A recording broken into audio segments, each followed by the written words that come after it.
Bienvenue à l'Internet. Envie de la bibliothèque Marriott sur l'Université d'Utah. C'est le podcast de... Okay, yeah, no, we're not doing that. Fun fact, we have an English-speaking audience. Boring. I'm shocked. I know. Surprising. So, welcome to the Internet. Live from the Marriott Library at the University of Utah, this is the Red Line Podcast. I'm your host, Connor Dunstan, and these are my co-hosts... Kyle Holland and... Alex Fielder. Aujourd'hui, we're talking about the REM, Montreal's transformative new light metro project. We're talking about the CDPQ, elevated guideways, and much more after the news.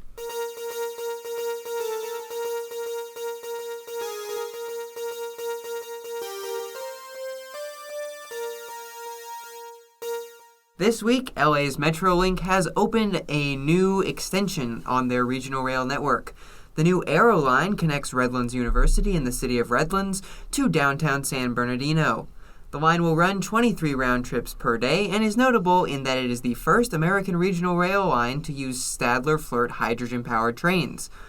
Although the line should probably have been electrified, cough, cough, it's a big step forward for transit in the region. The cool thing about the Flirt trains, though, is that they're specifically designed so you can switch the power source later.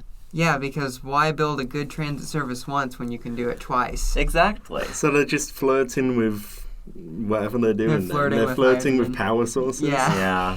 They're flirting with electricity. They're not ready to commit yet. Wait, so why hydrogen? Because it's... supposedly clean. It doesn't produce carbon dioxide when you burn it, and it doesn't have electricity in it. And since Americans have a phobia of powering our trains with electricity... we use hydrogen to be, quote, environmentally friendly, unquote. So as far as the tier list of fuels that came out of the ground and then get combusted, or fuel celled in this case, we got diesel, we got CNG, and then we got hydrogen, which is kind of like the least bad of the things you can get out of the ground. Yeah, except that you still have to extract natural gas to get it.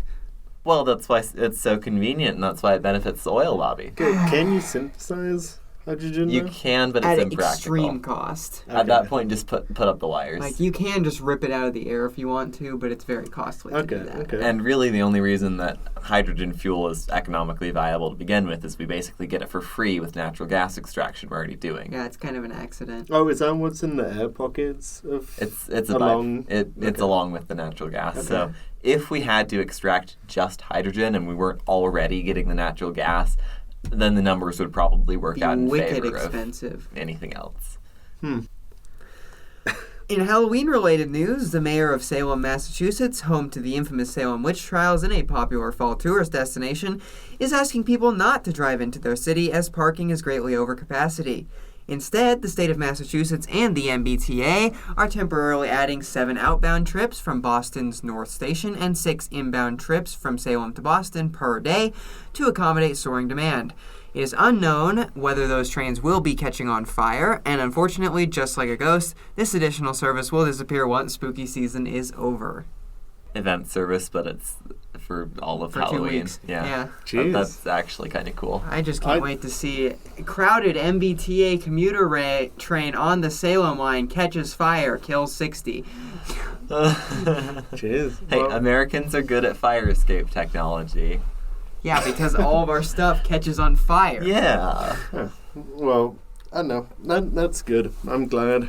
I don't see why you wouldn't take a train into Salem. That just sounds awesome. Right? That sounds crazy. Right? Yeah. Good on the MBTA for doing demand response. This is something that a number of transit agencies, cough, cough, are not very good at. Yeah, being flexible with your service patterns is definitely like a virtue that all transit agencies should have, and a lot of them just don't.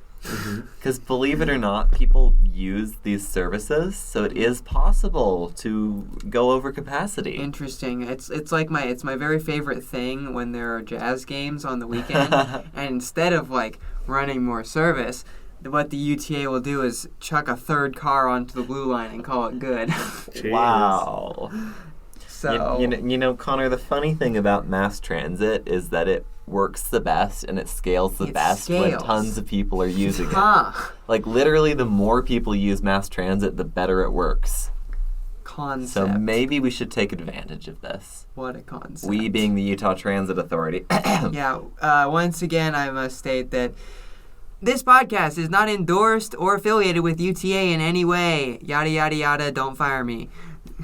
Yeah. Cool. Because what I have found out, unfortunately, from work, is I was talking to my supervisor the other day because, you know, well, as with most supervisors, you have, like, a monthly meetup where you talk about crap. And he's like, hey, so I listened to your podcast. And I'm just, like, dying. I'm like, you are. And you can't see my facial expression here, but it's very pained. And he's like, oh, yeah, all senior management staff at UTA have listened to it. And I'm like, What?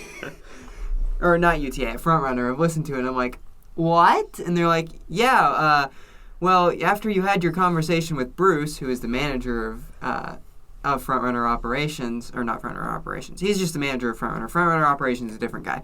But anyway, I had a meeting with him because he does a yearly meeting with all the employees. And he was like, hobbies. And I'm like, hobbies that are acceptable to tell your boss. Podcast. And he's like, oh yeah, what's it about? What's it called? And I tell him. And so now, apparently all senior management at Frontrunner has listened to our commuter rail episode. Oh, wow. Which is good, but also, like, okay, then. Embarrassing. Slightly. For me. Yeah. You don't have to speak to these people. No, I don't. We have it easy. Yeah. Like, there are only 3 people who listen to this podcast regularly who I speak to. One of them is Will. One of them is Sam, although not very frequently. And then the other one is Heather. Yeah. So now I just have to be nicer on here. Because if I say bad things about my job, I can get fired. Okay, so we just do, like, respect... the labor law question mark. So labor law. This is Utah. Oh yeah, I forgot. So we just do like the respectful constructive criticism or whatever. I have never slandered UTA, and I will never slander UTA. No, we just ask them nicely to please run more service. Thank you. It's not their fault. State legislature fix UTA's debt so they can run more service. Yeah, Thank good you. Plan. So anyway, that's a random aside. This has been the news and random personal anecdote. My favorite segment. Ooh, make ghost sounds. Ooh, spooky train. Ooh. Oh yeah, on that note, you should listen to Ghost Train by Colorado Public Radio. Very good. Very good. What's it about? The RTD and why they did bad rail expansion. Cool. Yeah. The RTD and how they derail. Boom! Yeah, well, I mean, building a square around a parking lot for no reason, not one of their best moments. Yeah.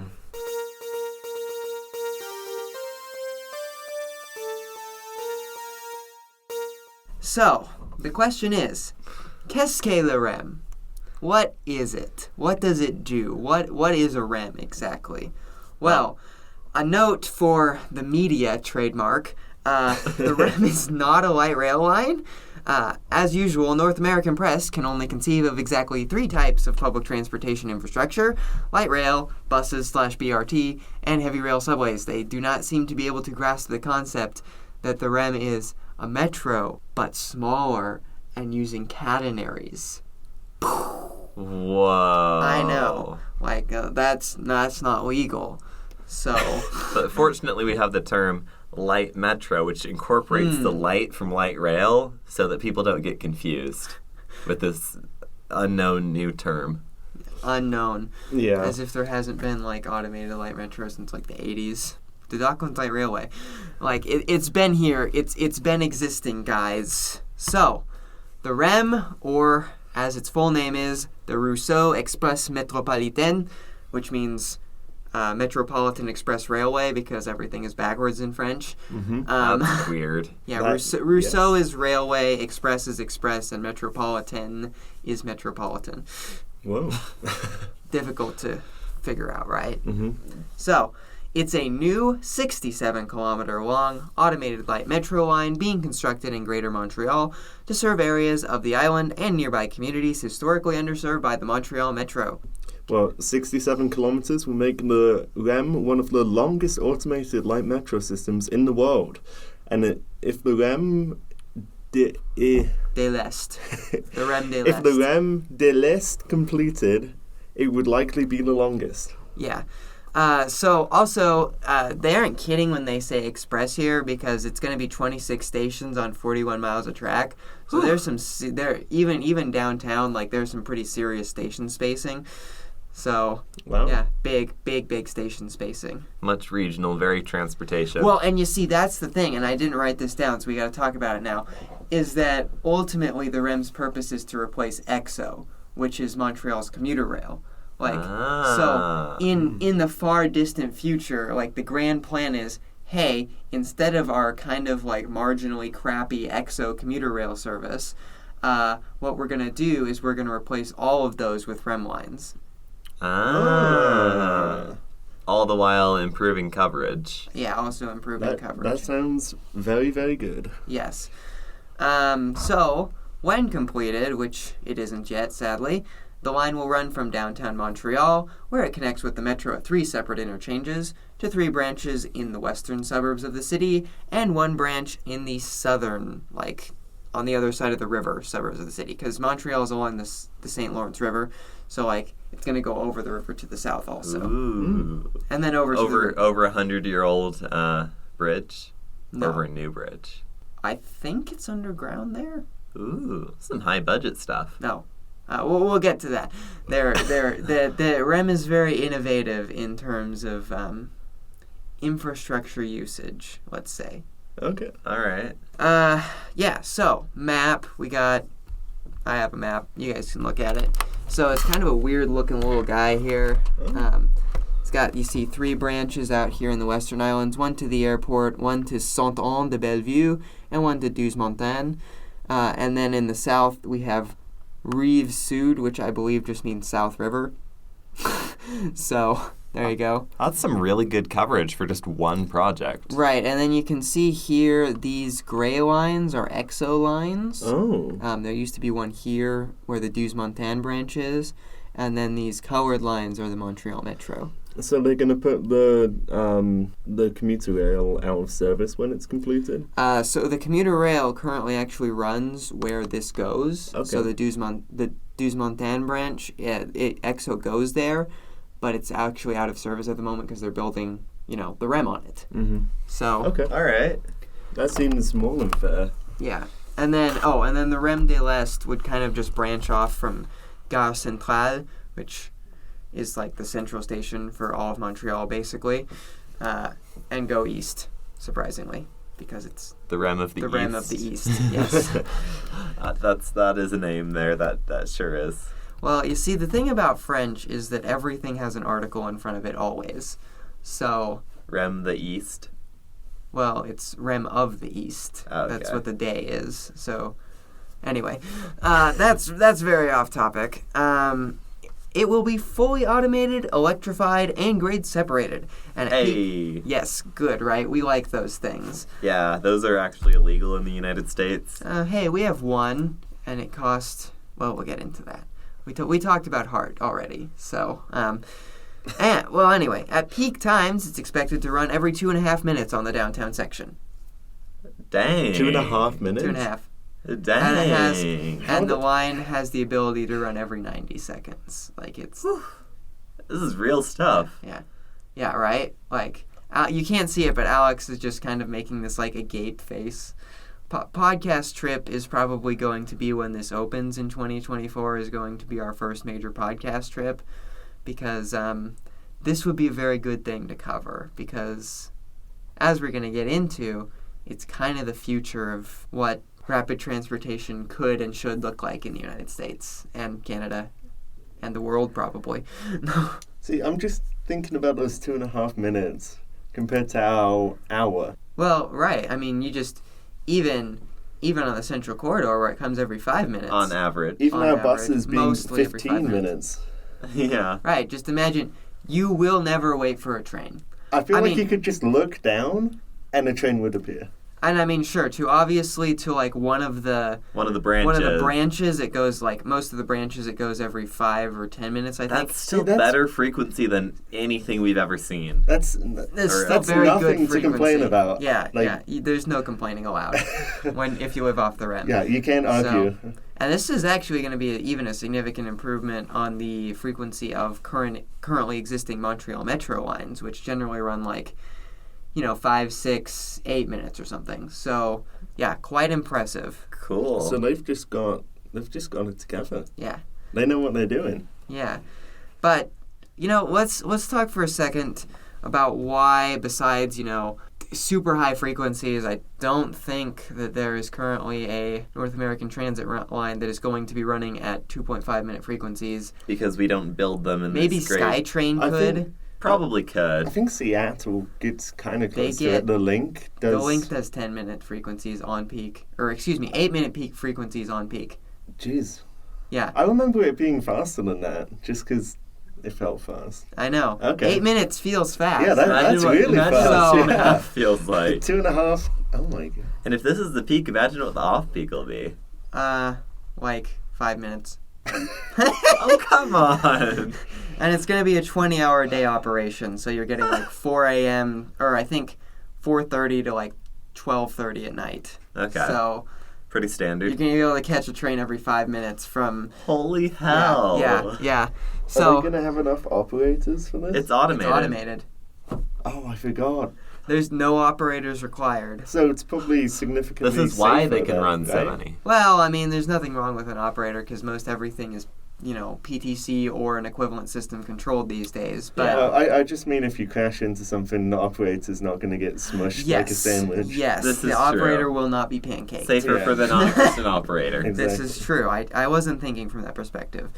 But why does the REM have the North American transit industry so excited? There are a number of reasons. And probably the most, stunning one is number 1, which is that it just has this incredibly cost-effective construction. So, historically, in, aux États-Unis, aux Nord-Amérique, in these countries, in North America, constructing new metro lines is just, prohibitively, extremely expensive. See the 2nd Avenue subway. We're going to spend, $1.5 billion a mile for this. Los Angeles, we're going to spend $500 million a mile for this. The REM has changed this. So the REM has a total project cost of $6.9 billion. Or just over... No, you're supposed to say the thing. Whoa! Nice. Nice. Get it? Because it's 6.9? Nice. Oh, yeah. Slow news day. Yeah. Or just over $100 million per kilometer. $160 million per mile for the Yankees. Yes, and that is... Really, really cheap for what you're getting. I cannot describe how cheap that is for North America. Spain, which is the cheapest country in the world to build metro in, $60 million a kilometer. So we are accomplishing just so cheap. There are light rail lines in the United States that are costing significantly more to build on a per mile basis than the REM. What is it? That new light rail line they just approved in LA is $220 million a mile. So, and this is 160. And it's fully grade separated and has frequencies of every 2.5 minutes. So, wow. Yeah, right? Wow. Congrats, they've solved it. Yeah. So, how? If HART had been built at that cost, per mile cost, it would have run a quarter of its current total. And it's not done, is it? Yeah. So, that's nice. So, also excited things. It's mostly in an elevated row. So everyone in North America has this real obsession with building everything underground. So building things above ground is actually kind of, exciting. Wow. Yeah. Okay. Also cheaper and easier most often. Yeah. And then it'll have this incredibly high capacity like we talked about. So since it can run every 90 seconds, and I do believe, once again, I may be wrong because SkyTrain exists, but I do believe that it is going to be the only North American transit line with a capacity to run every 90 seconds, which is, the highest, theoretically possible frequency to run anything. Because, the trains have to stop. Trains do have to stop, and signaling and all that. trains with a capacity of 720 people every 2.5 minutes on opening and up to 90 seconds. So let's do some math there. How many 90 seconds can fit in an hour? 40. 40 90 seconds times 720. So the trains will have the capacity to move 30,000 people an hour per direction, basically. Wow. Which is a lot. Like tracks has the entire track system has the capacity to move 4,000 people per direction per hour, maybe? Anyway, big moves. That's very high capacity, especially for, the size of the trains. Because we aren't talking, New York subway trains that are, 10 cars long, like a football field in length. These are little guys, on Hart. But also, extra wide, question mark? No, they're the same. All right. They're, normal metro width. They're just short. Oh, okay. That's mostly where the light metro comes from, is that the trains are short. Oh, okay. So, Gotcha. how many train pieces? How many? I don't know carriages? exactly. If you want to see what the REM trains look like, you can look up Alstom Metropolis, because that's the rolling stock they're using. Don't tell me they're fully walked through too. I believe they are. Come on. Also, tracks can do more like 6,000 to 8,000. Oh, okay. 12 trains an hour. Yeah, that's fair. Oh, those are nice. Yeah, so they're on the Amsterdam Metro now, and they are fully walk through. Pretty. Yeah. They look fast. They look nice and speedy. Yeah. Oh, I didn't ever look up what the top speed of the REM is. Well, 62 miles an hour. Zoom. so Yeah, that's pretty fast. is the cost per mile? Does that include the rolling stock? Mm-hmm. It includes absolutely That's the everything. So that's everything. Total project cost Per per mile. mile on a project always includes the total project Includes cost. literally Okay. everything. Jeez. Yeah. So And they have a lot of rolling stock they there. have you. Well, yeah, got it. You're running the dang thing every 2.5 minutes, Jeez. and then you have to have spares so you can do maintenance. Yeah. So big moves. So that makes it more impressive to me. So, also, what's interesting is that this entire project took 8 years, or is going to have taken 8 years once it's That done. is incredibly fast So for from anything. hey, we should build this thing, let's do an EIS, to congratulations, you're catching your 2.5-minute train from downtown Montreal to Douze-Montaigne. 8 years. Is 8 years. that just because of willingness in construction politics and people want it?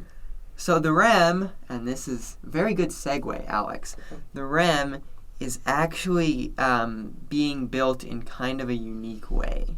Okay. So normally, what would you guys say the model for how a rapid transit line in North America is built is? What do you think that is? The government decides they want to build something, and then they contract it out to 10 different companies, and then maybe it opens eventually.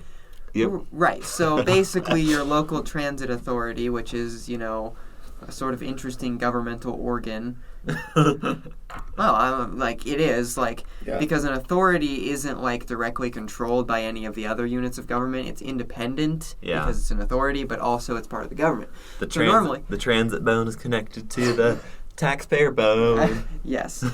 So normally, you're I don't know, Metropolitan Transit Authority, or your Utah Transit Authority, or your Kansas City Metropolitan Transit Authority, etc. Mm-hmm. Is wow, I sure would like a new line of X. I am going to raise money for this, and then contract someone else to build it, and I will operate this. Yep. So it's a public-private partnership, but in the very traditional sense of The public is paying the private to build the thing, and then we'll run it ourselves. Gosh dang it! Yeah. Yeah. So the REM is a public-private partnership between the provincial government of Quebec, the municipal governments, which are called communes in French-speaking areas of the cities it will serve, and the Caisse de dépôt et placement de Québec, also known as the CDPQ, which is Quebec's pension fund. Interesting agency to be involved in a transit project. Is it, though? So a pension fund in, places that they exist is effectively the government's largest form of, sitting cash. Ah.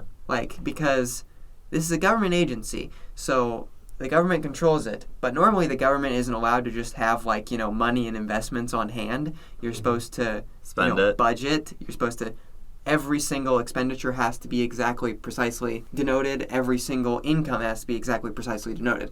But if you have a pension fund, the pension fund is allowed to just go invest in like the stock market if they want to and just make money. But in this case, they're investing in a public infrastructure project, which I assume they'll eventually get paid back for. Yeah, so the CDPQ is contracted to build and operate the line, and remarkably, actually expects to make a profit off the whole affair. Huh. Like, they think that ridership may be high enough that they will just be able to make money off of the line itself. Cool. Like, this is another reason why the REM is just, like, mind-boggling to the American transit mind, is that transit does not make money here. And it hasn't since, like, you know, streetcar tycoons. Automated Wow. light metro tycoons, question mark? Yeah. That's, wow. Okay. So, they have, of course, you know, because they're a pension fund, they have to guarantee a profit because you're not just allowed as a pension fund to just, you know, risk money aimlessly. So, if the line is not profitable, then the various governments involved in the project will be responsible for paying them the difference. And what's interesting is how this sort of arranges the carrots and sticks of the whole thing. Because what's the biggest problem with the average transit line in North America, in your opinion? It gets built as kind of a, like, penny pinching, like, little starter thing. And then Sure, that's a problem, but I wouldn't say that's the biggest problem. What's the biggest problem in the United States for urbanism in general? Cars. complete lack of will to actually build anything. Land use around stations, right? Like you go to your average light rail or metro station out in the suburbs, what's around it? Parking and a strip mall, probably. If you're lucky. If you're lucky. If you're lucky. So, you know, your transit service is going to operate the service there, right? Yeah. But the city has no incentive to, like, force it to do anything. In this situation, if the line is not a success, the city and provincial governments owe the CAS money. Potentially quite a bit. So it's in their best interest to ensure that the areas around these places are developed in a way that is conducive to the REM succeeding. And then they don't have to pay money, and instead they just get to reap property tax. Right. And sales tax and whatnot. And, you know, the same thing goes for the CDPQ. It's in their best interest to build and ensure that the REM is, like, you know, a good system. So they make money. So that people want to live next to it, so they get ridership, so they make money, so that, you know, so it arranges the carrots and sticks of the whole, like, building, operating, and making land use around transit program very good. What sort of evil transit genius came up with this plan? It's a fantastic plan. It's a fantastic plan. I like that people actually believe in it, that they'll sink tons and tons of money into it. Well, yeah. That's really telling. Yeah, so my question is, where else could this work? Because, like, obviously in the United States, we don't have provincial pension funds that we can just sort of use as an organ to build stuff. But, like, it's a model that could maybe be replicated. Like, let's say, because we have a lot of private transit operators in the United States, like First Transit operates, like, probably half the transit agencies in the country. So what if, like, we're like, hey, First Transit, we're going to build this line, and we're going to pay, and you're going to operate it off your own expense. But if it doesn't make a profit, we'll pay you back. And so then all the municipalities it's run through are like, well, crap, we don't want to owe First Transit $40 billion at the end of X year. That's exaggerating, obviously. Let's make sure to develop the land around it accordingly so that our station is contributing its fair share so we don't have to pay them money. And then First Transit, in the interest of making a profit, not only has to make a good system, but is incentivized to do it in a cost-effective manner. Right, and to run service. Yeah. Yeah, because they need to run service in order to make money. Would people be that enthusiastic about that here, though? Americans really love doing things through private businesses, so I would say yes. And this also minimizes the risks for everyone involved. Like, the pension fund in here is not at a risk of losing money. Worst case, they break even and they've gone through a big mess and a lot of work. But they still break even. It's not And you see, the thing about the pension fund is that it's, in the interests of the people of Quebec. So regardless of whether they make a profit, they are still serving the interests of the people of Quebec by building a new rapid transit line. And then the municipalities are on the hook for a lot less money than they would be otherwise. Like, instead of going $2 billion into debt, they can just be like, hey, do this, and then if all goes well, we won't have to pay any money for it. And if stuff doesn't go well, then we'll be paying less money than we would have paid by going into debt. So is the only downside of this model that you can only build where it makes sense? Like, where you could possibly profit? It can always be made to make sense, is the thing. By developing the land. Land use. Like, this is how streetcar tycoons made their money. They didn't make their money off of, actually fares. They made their money off being given the land around the stations to develop, and then they made their money off that, and the transit was like a service that they provided to make the land that they owned and developed profitable. But what about, smaller towns? Well, and you see, I don't think that, you got to have a city of a certain size to justify that level of investment. Yeah, you're not going to do this on a BRT project. And we're not talking for inner city service. We're talking for, metro and regional style service. Well, I like it. I don't see much wrong with it. I think this is brilliant. Yeah, but Alex is right. It does have limited applications. You're not going to do this for everything. Yeah, obviously limited applications, but there's still so many applications in so many cities. Yes. So, like we're saying, this is just sort of a very groundbreaking project. Unfortunately, it has run into some issues. Budget overruns do happen. They always That's seem kind to. of just, that's normal. And I mean, they're not bad, but They're not heart bad? they're not hard bad. Yeah. Okay. So COVID-19 and worker shortages have delayed work on much of the line. It was supposed to open this year and next year. It's going to open in 24 and 25 instead. So that's a pretty big, 3-year down the road push.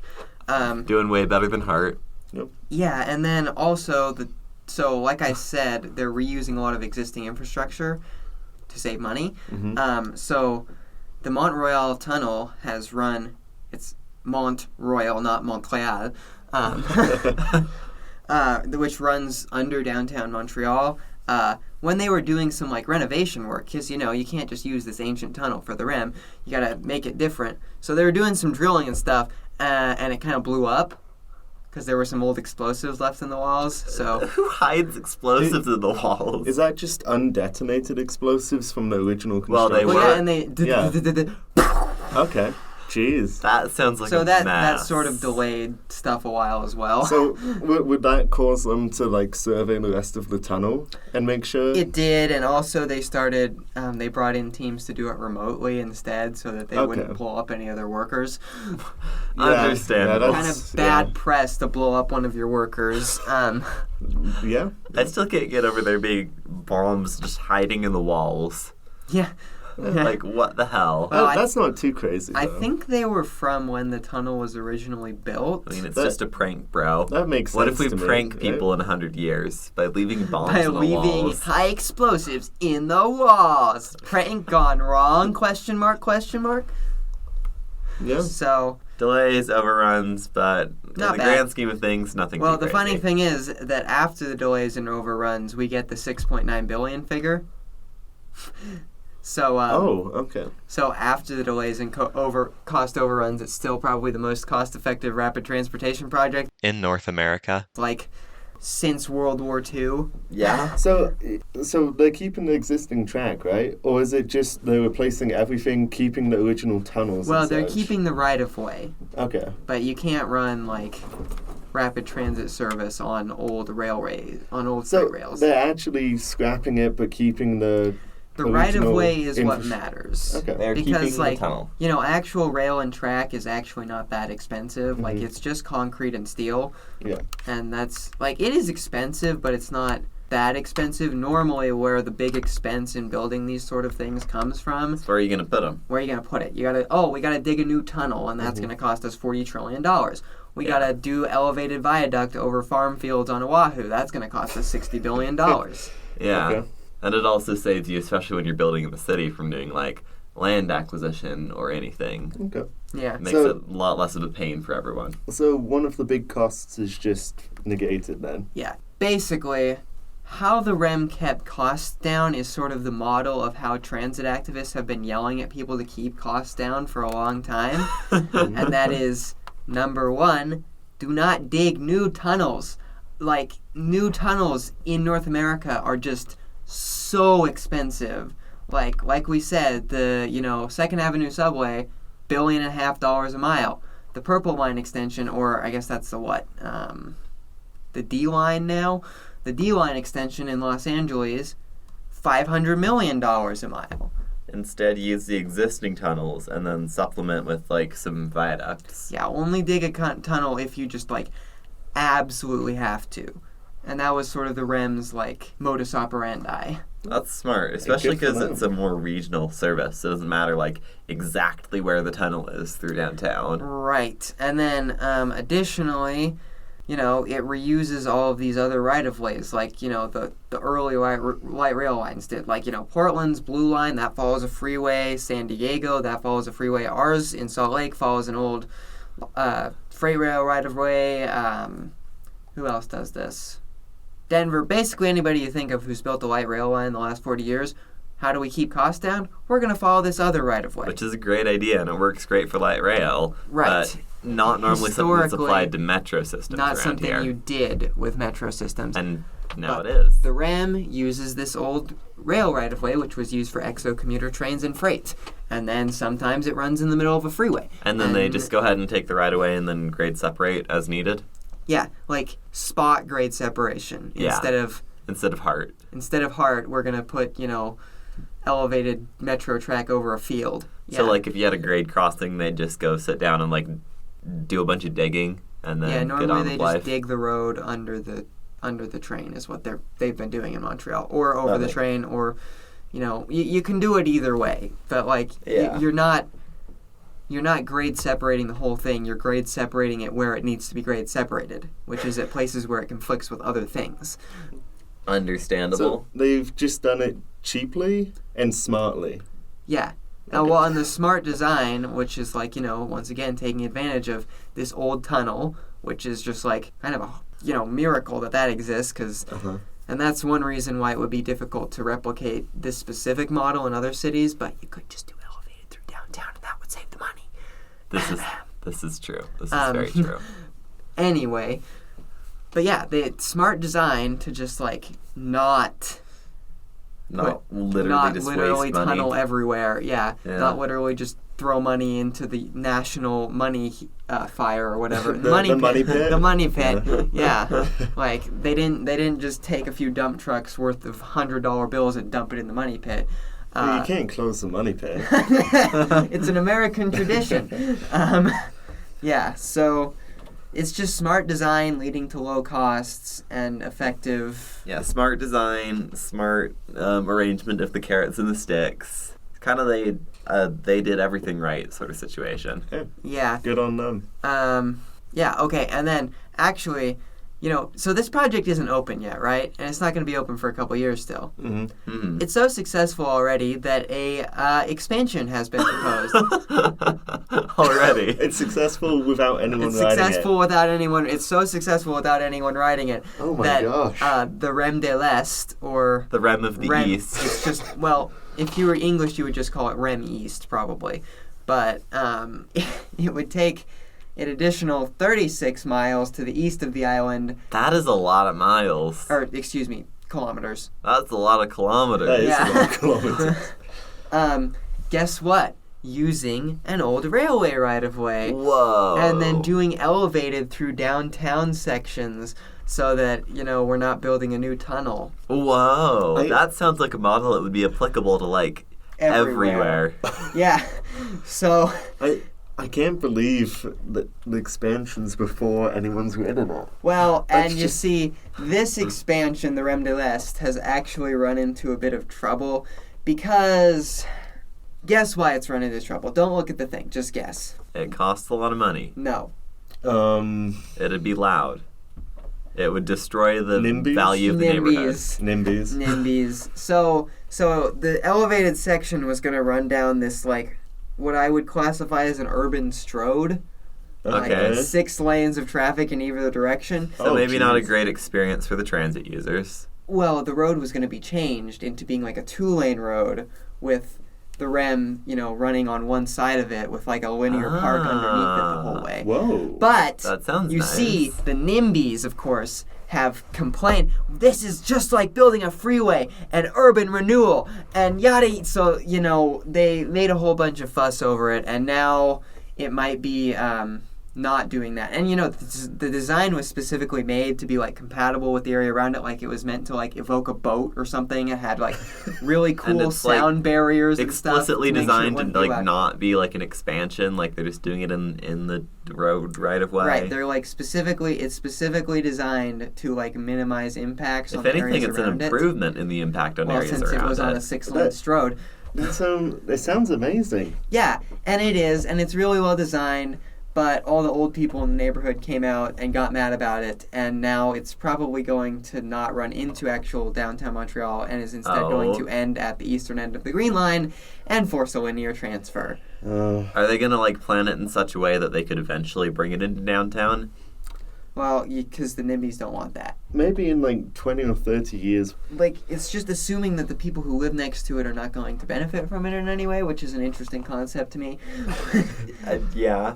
It's not like there's going to be no stations. Anyway, there's still an ongoing fight over this at the moment that's going on, and they're trying to, like, figure out if they can make a way to keep it cost-effective while building it in the relatively same alignment. So, it's an ongoing thing. But, yeah. Oh no, a train in the road. Scary. Without also expanding the road. Terrible. I'm surprised people didn't eat up that green space that they would have had. I know, people right? love green space. I know, but NIMBY's gonna NIMBY. Yeah, there's NIMBYs everywhere, even in heaven. Montreal, transit heaven. Yeah. Montreal, maybe not transit heaven, but North American transit heaven. Okay. Yeah. But like, come on. It's among the places in North America where it is, easy to not drive. Yeah. Let's say in 3 years when the project's done. That'll be even more in 3 years when the project's done, because the Montreal Metro already pretty great. Yeah. Like, it's like the Paris Metro was kind of just like, you took a slice out of it and plopped it in Montreal. But it has still wheels, right? Nope. It's got rubber tires? It has the weird rubber wheels. Okay, so it is the Paris Metro taken out, isn't it? There's nothing wrong with rubber-tired metros, Kyle. Yes, there are. It's just funny. It is it's a little just funny. It does exist for a reason. What, does it have weird steep hills? Steep grades. See, that's fair, but it's just funny. It's just funny. And the funny thing is, it still has steel track and steel wheels for guiding the thing. Plus the extra electricity rails. Yeah, plus the electricity rails. 6 rails. It's pretty special. Yeah. Okay. Well, it's still transit, still isn't based. it? Yeah. So, in conclusion, North America and the world need a lot more automated light metro lines because we have this great thing called climate change and needing our cities to not just be car sewers that we have to do. So, the REM provides a cool and excellent model of how this could maybe be done cost effectively. In real life. IRL. Tomorrow. Wow. Yeah. Let's make it happen. Yeah. Cap'n. Yep. Merci pour écouter le podcast de Langue Rouge. Savez like, subscribe, and leave a comment on YouTube, and to follow and leave a rating on iTunes and Spotify. Also, make sure to follow us on Twitter for many urbanist hot takes and visit our website at trlpod.com. We'd like to thank our patrons at $10, Curtis Herring, Mike Christensen, and Phobos2390. At $5, Redline Tier, Brian Smith, Jacob Whitecotton, and Robert P. Walsh. And Blue Line Tier at $3, we have Ben Busath, DJ Will Watkins, Hi, Will. Ethan McDonald, and Martin Hocker Martinez. Thank you for listening. All proceeds of this podcast are all rights reserved to the Red Line Podcast, LLC, Incorporated. Yes. News trademarked. Trademarked. We know how that works. Yes, 100%.